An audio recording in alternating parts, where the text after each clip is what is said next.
Good morning, good afternoon, good evening. You're watching Out Here in the Redwoods. I'm your host, Denise Riles, and for everyone here, aloha. Come out, wherever you are. We are time zone friendly, so sit down and join us. Tonight, ladies and gentlemen, I have with us a woman who has been a fixture in our community, has her own show. May I introduce Carol Escobar of the Carol Escobar Show. Aloha! Well, aloha, Denise. How are you? I'm wonderful. Thank you for inviting me down to be a You're part of your show. Well, welcome. Now, we know each other. We've worked together for a little bit. We have indeed, yeah. But I don't know you. You don't? No. Well, like, who really knows anyone, Exactly. Denise? So this is my opportunity to say hi and get to know you. So I understand you are now a newlywed. Well, I'm no longer a newlywed. I just had my first year anniversary, but my husband and I have been together for almost 19 years. So we're moving at a little slower pace there, Denise, and everything's well. Thank you for asking. You're welcome. You have been, as I said, a fixture in this community. I have. Well, you know, I'm from here. Right. Been Local? Here, yeah, raised in Arcata. Woo! Original Humboldt Hunty, ladies and gentlemen. Indeed, And yes, we look this gorgeous. Yeah, well, you know, what are you going to say? Humboldt County women are beautiful. Yeah, my family goes back to the 1870s. Seriously? I know you said you didn't know me, so I thought I'd share a little of my background with you. And where did they come from to get here? They're mostly from Ireland. Some were from Sweden and Denmark. Oh, no. Yeah, that would be right. Sweden and Denmark. But I'm mostly Irish, can't you tell? Yeah. I'm over half Irish, so I claim to be Irish, but there's a little bit of Danish and Swedish going on there, too. But they settled in Lolita, Ferndale. Wow. Yes, indeed. Some of the photos that you will see taken of the building of the Ferndale Bridge were my great-grandfather's. He was a photographer. Seriously? Well, I could be making it up, but why would I? Why would I make that up? Now, I could say I stem from royalty, but that would be a lie. Okay. Although you never know what's in the background, right? You know, I know. Those Irish were mixing with everybody way back when, and I'm sure they still are. So Yeah. But yeah, no, my mom's family's from here, and they've been here for a long, long time. Wow. So I love it here. This is my home. Nice. Mine too. I know, you've been here a long time. Yeah, since 1968. Can you imagine? Yeah, well, I can. Now, you have been in the theater scene. I've been in the theater for a long time, yeah. When was your first play? How old were you? Well, you know, I started late in life because I went to high school up here and there was no drama department.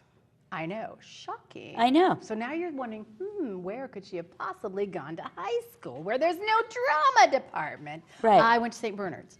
And at that time there was, we did like a show, a year kind of thing, but it was after school, after class and all that kind of stuff. There was no actual drama department, which is what I missed out on if I had gone to Arcata High or Eureka High. Right. So, yeah, so I came into it late in life. Like I was about 21, I think, maybe 20, 21. Uh-huh. My first show, I did my first theater experience back in 83, 84. Uh-huh. And what play was it? Well, believe it or not, the only time I've been out of Humboldt County really was I spent about 1.5 years in the Salinas area, and I went to Hartnell Junior College and I discovered theater there. And so the very first show I really remember being a part of was I ran the light board for a production of The Odd Couple. Oh, wait, male version? Or well, back then it would have been the male version. And it was really super talented actors because they had the whole, you know, Bay Area to pull from kind of thing. And it just got me hooked. And I've never stopped doing theater since. This is my 31st year. Oh, my goodness. Of doing theater, yeah. Well, congratulations on that. Yeah. And you also have started an improv group. I do. I consider that to be my specialty. Yeah. Improvisational comedy. Right. Always good. How did that come about? Well, I don't know if anybody out there watching will remember. There used to be a guy who lived here called Bobby Klesper. Do you remember Bobby? Remember the Bobby, yes. For those of you who don't know what we're talking about, we'll tune out for just a second. But he was the guy who got me into improv. Yeah. And loved it because you don't have to memorize lines. Right.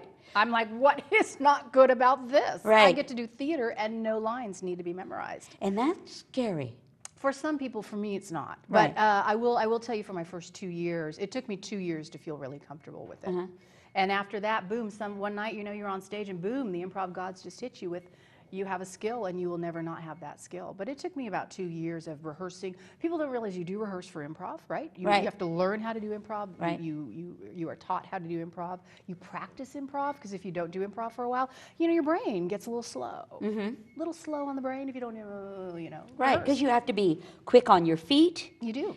And well, everything not physically on your feet, well, but mentally, your brain. Yeah, mentally. Yeah, your brain has because in regular play things, most actors get the chance to look at the script, learn lines that make people feel comfortable, most of them, analyze it, what am I feeling when, right? But as an improv, you don't know what's going to get thrown at you. You do not. And you have to be right on the spot. And what did they say? They say, what? Always say yes? Oh, absolutely. It's yes and. Yes and. So that's what moves an improv story forward is if we were doing improv, which we will do right now. Right. And if you agree and say yes and then that can continue the story to move forward. Right. So if you were just to totally disagree with me and shut me down, the whole scene is shut down and it has nowhere to go. And that's called blocking. So you don't want to block somebody in improv. You want to be open and help move the story along. So it's called yes and. Yeah. So yes, and what else can we talk about? Right. And that's the show, Whose Line Is It Anyway? That's the style that we do. Wow. Wow. That's I know. perfect. I don't know why I have never been invited to be on Whose Line Is It Anyway, but I have actually seen them perform. Really? Brian Stiles. I saw him perform once. He's a god. He is a master. I have never seen anyone engage an audience like he did, and it's all improv, and it's just all, but he's got years and years of experience. So, I mean, I like to tell people that because you don't just overnight learn how to do something well. You practice it, you rehearse it, you dedicate yourself to it, and you give it time. Right. And every opportunity you have to perform, you got to get up there and perform because that's how you get good. Yeah. I challenge you to find anybody who's instantly good at improv. Right. I mean, I'm sure they're out there, but it's not the norm. Right. So are you we practice. Are you still doing it today, or are you kind of taking a seat back? Well, Denise, I'm doing it right now. I mean, I have no idea what the hell she's going to say. Yeah. What am I going to say back? Oh my God. Right. No, I mean, that's conversation is improv, right? Yeah. So I have not performed actual improv for about 2 years. Okay. In an improv comedy setting where you're going because you know you're going to see improv. Yeah. So yeah, I took a little time off from that, but you never know. I'm always up for that. So. Nice. That's what I consider to be my my forte, Your my forte. expertise, my skill level is in improv. Well, I have to say, I do like your mystery writing. You're also a mystery dinner creator as well. How did you do that? Well, golly geez, that started years and years ago when we were hired to do a murder mystery. And I said, well, we can do this because we had so much experience doing improv. Because a lot of the murder mystery evenings revolve around improvisation when you're talking to guests at the party or patrons of the event that come to pay money to come see it. You have to be in that character, so you have to have improvisational skills to be that character the whole night. But you do have some structure as to who you are, what time era you're in. Yeah. You know what's going to happen. Sometimes the murder mysteries are scripted. Eddie Olson actually took them over a couple years ago. So mostly I perform for Eddie now. Well, that didn't sound good. I perform for Eddie like a little dancing bear. No, Eddie is now in charge of the murder mysteries. I haven't had to organize one or write one for a couple of years. So. Right. But he's still out there doing a good job, and I do perform with that group, which is Murder by Dessert. Nice. So. And you are a director. And That indeed I am. Now, you directed Spam-A-Lot. I did direct Spam-A-Lot. Now, Which you did not come see. I want that on the record. I know. And I feel bad about it. Hi, Brandy. Isn't that terrible? How is that difficult? Had you ever done a show of that magnitude before? No, it was my first. Not my first musical, but Right. my first musical of that caliber. And how did I know I could do it, you ask? Yeah. Because I do believe you asked that. And if not, I'm going to ask it for you. Yes, and. Yes, and. Thus the Yes, I did. conversation moves And. forward. Yeah. I have many, many years of experience with the Humboldt Light Opera Company. I sit on their board. I've been in many, many shows that they've done. I directed once for them. Not a big production, but a smaller spring show. And it's my work in watching Carol Ryder work that taught me that I can indeed do Spamalot. So once again, it's not just something that I went, oh, I can do that. I've had a lot of years of experience of watching an organization, Humboldt Light Opera Company, put on these huge musicals. Yeah. And I study Yeah. how they do it. Yeah. Every opportunity I have, I volunteer to help Carol Ryder, who, whether she wants my help or not, she never does. She doesn't need my help, but like she lets me come and sit and watch rehearsals and be a part of the rehearsal process. Sweet. Without really doing much, just to sit back and watch and see how it all comes together. Yeah. And I spent a couple years doing that. I went, someday I want to direct a really big musical. Right. And I had no idea it would be Spamalot, but when they called me, man, I felt like I was ready. Sweet. So, and we did, I got to tell you, just because it was a phenomenal production. Yeah. Only part of it was due to my, directing, but to have the organizational skills and to get the people together that you need to do that kind of a production, it all came together for us. The cast was phenomenal. Yeah, And the reviews spoke, costumes, man. Oh my goodness, I had a costumer that you wouldn't believe, Nice. Hood, and we did it with pretty much this big of a budget. And so that's where my experience and my connection to all the theaters in Humboldt County came into play, because I went to North Coast Rep, Humboldt Light Opera Company, Humboldt State University, and then of course Ferndale. I went to everybody and I said, listen, this is what we're trying to do. This is why we're trying to do it. Can you help us? And they all said yes. Nice. We had a lot of help from all of the theaters. To Oh, do that. that's good. Yeah, because it takes a village, Oh, yeah. literally, an entire community to put on a show. Well, and one of that magnitude. Yeah. Because we didn't want to have it look like we had very little budget. We wanted to do a show that had a very small budget to start with and make it look like it had a huge budget, and we succeeded. So, Right. So I'm very proud of that one.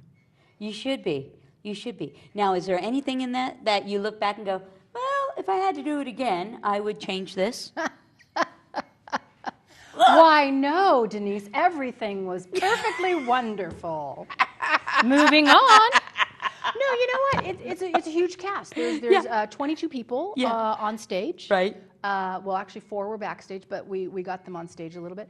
Yeah. There's always going to be personality issues. Yeah. Just dealing with so many different people. Yeah.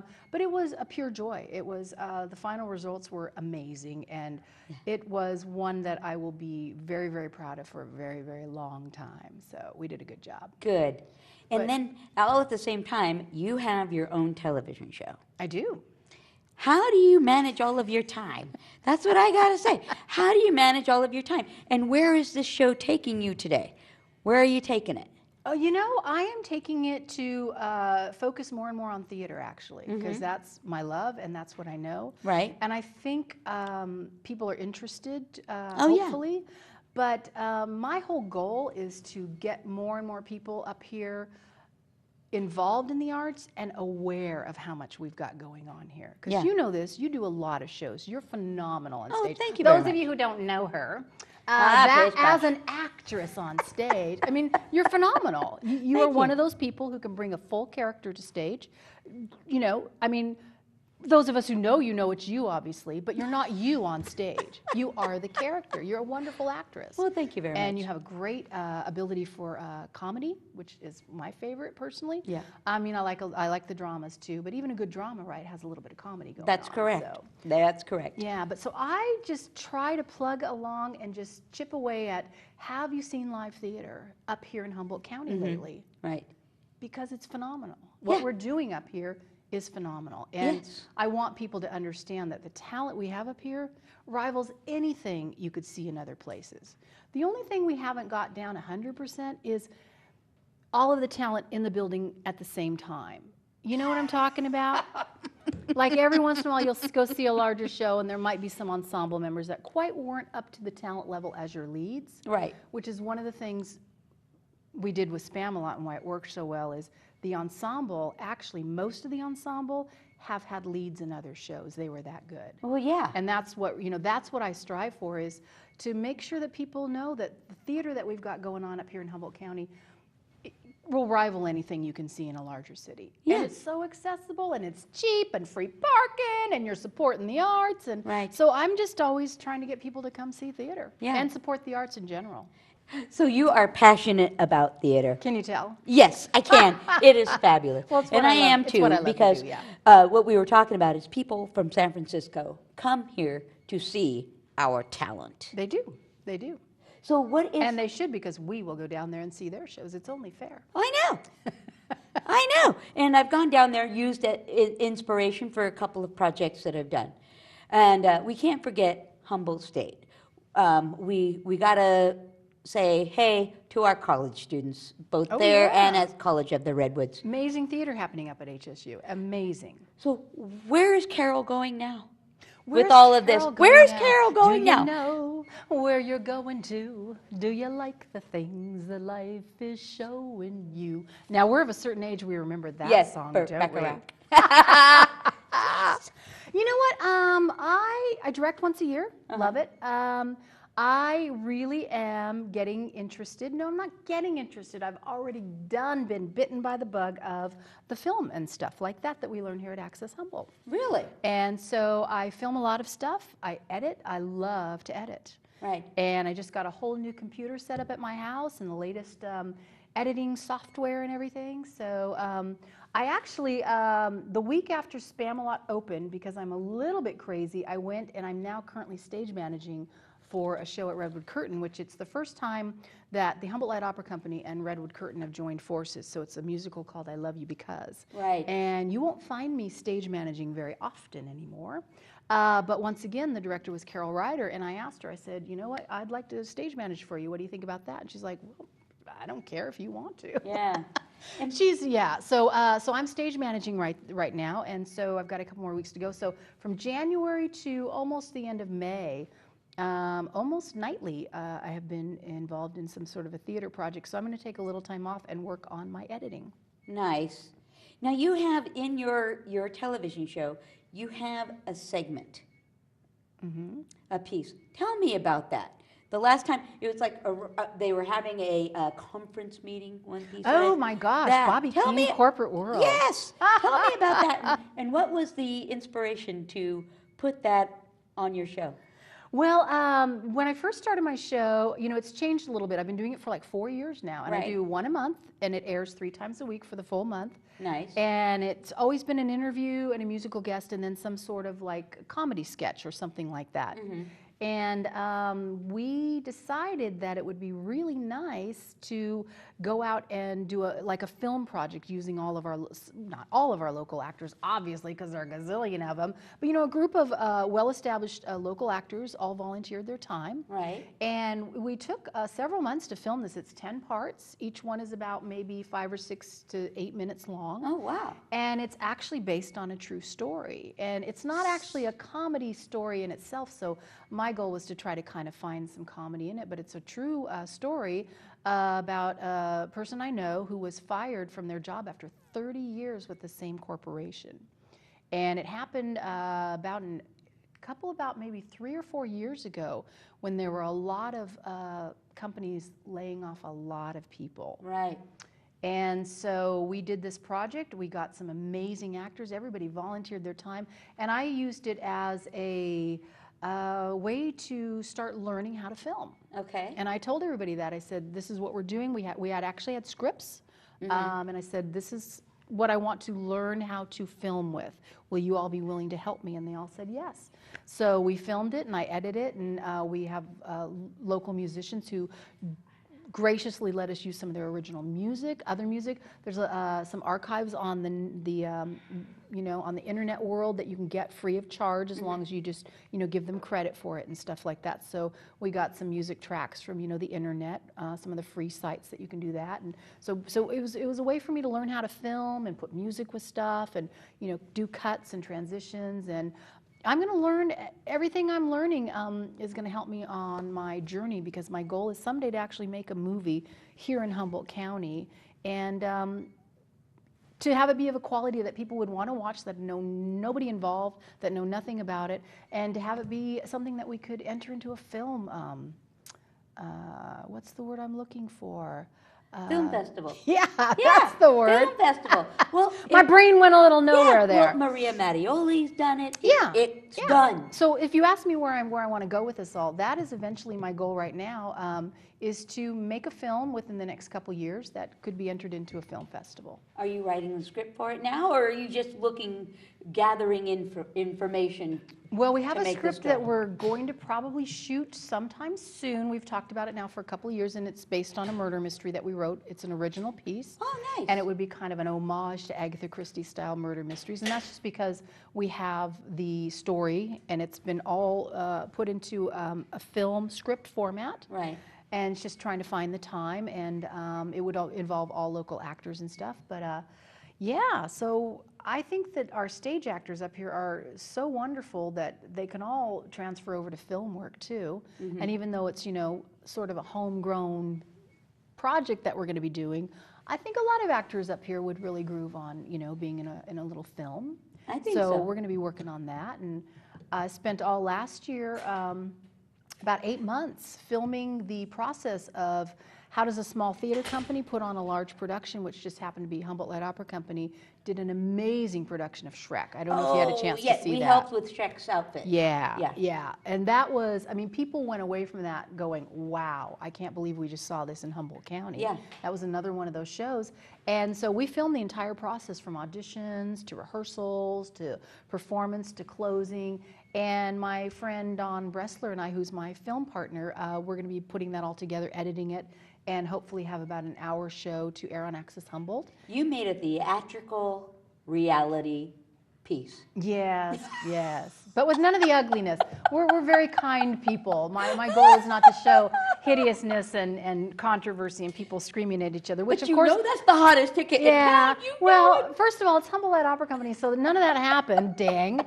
They're all very nice people to work with, and you're just like, okay. And, you know, I don't know, I'm more of a positive, let's find the, you know, my glass is always half full, let me tell you. Yeah, So, mine too. so yeah, so I'm not looking out, you know, to do that kind of a production, just a really feel-good thing and something that we should be proud of here in Humboldt County of what these theater groups are achieving, because it's amazing. So yeah, so they gave us full access to film the entire process, and so we're going to spend a couple months, in a couple weeks we're going to start. I know we shot everything almost a year ago, but hey, I've been busy. Well, yeah.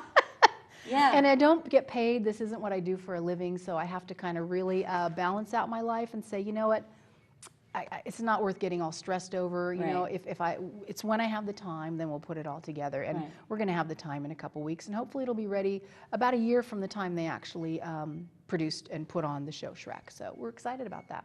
Nice. So how do you spend your downtime? Doesn't sound like you have any. What do you do just for you? You know what I do? I love to travel, and that's the secret for me. Living in Humboldt County is every couple of years I get to travel to a really big place. Sweet. And I love to go to cities. I love to go to art museums and museums. I said art museums and then museums because they are two separate things. Yes, they are. Love to go see theater, see culture and what's happening around the world. So I get to travel a little bit, which makes Humboldt County even better of a place to live, because I believe this is the most beautiful place in the world. But I think you got to get out of here once in a while and see what's happening in the, you know, other part of the world.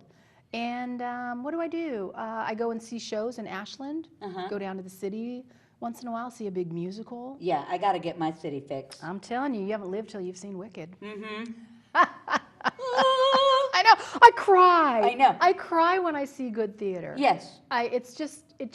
It takes over like a spiritual feeling for me. It's a spirituality that I get being in a theater. Some people get it in their church. I get it in the theater. So, and when I really see good theater, it can move me to tears. And not even because it's a sad show. I was crying at the beginning of The Lion King when they came out with all their puppets. I was like, oh my God, they're puppets. And the director built those masks. I know. She did it all. I know. But yeah, you know, I watch movies and stuff, and you know, I really like to keep busy, and I feel like someday I might not be able to. You know what I mean? Yeah. And I don't want to have any regrets. Absolutely. I don't want to be 80 years old, sitting there no longer physically able to do the stuff I want to, or who knows where my mind will be by then. Right. I don't want to sit back and think about what I should have done with my life when I had the energy and the time and the ambition. Right. I say, you know what, just go for it now while you can. Right. So there will be time for rest later. Because I do, we work, I also, we work Monday through Friday, right? Yes. 9 to 5, 8 to 5 in my case. Yeah. So all of this stuff we do, we get home, we have dinner, and then we go to the theater. That's just what we do. Nice. So, Girl, love it. you are a woman after my own heart. Well, I know, Denise. You just make me tired talking to you. You shouldn't feel tired. You should feel inspired. I am. You know what? Anybody can sit on their couch and watch TV, and I do that too. You know what? Every couple of weeks, I got a day, man. I can sit in my pajamas all day long and just watch TV. So you do get the ultimate downtime. Absolutely. I am. And then I'll be sitting there going, I probably should be doing something. I'm like, yeah, screw it. I don't care. I'm tired today. That's my tired day. I'll get busy again tomorrow. But no, I just feel like you should be, if you feel like your life is passing you by, do something about it. Right. Because we don't go, I wish I would have stayed at that job, the 9 to 5 or 8 to 4 job.